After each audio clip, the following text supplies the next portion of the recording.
السلام علیکم دوستو، آج ہم مکر دینے والی ساتھی کے شر سے اللہ کی پناہ کی دعا سیکھیں گے۔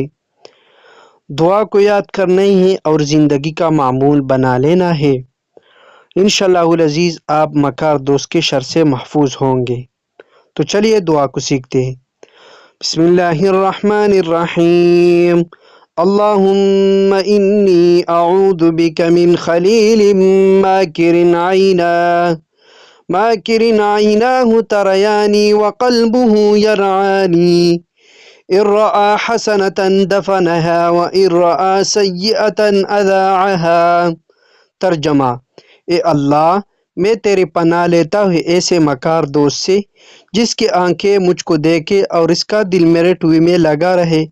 اگر کوئی نیکی دیکھے تو اس کو چھپا لے اور برائی دیکھے تو اس کو پلاتا پھرے۔ اگر ویڈیو اچھی لگے تو ہمارا چینل کو لازم سبسکرائب کریں اور ایک پیارا سا کمنٹ ضرور کیجیے۔ جزاک اللہ۔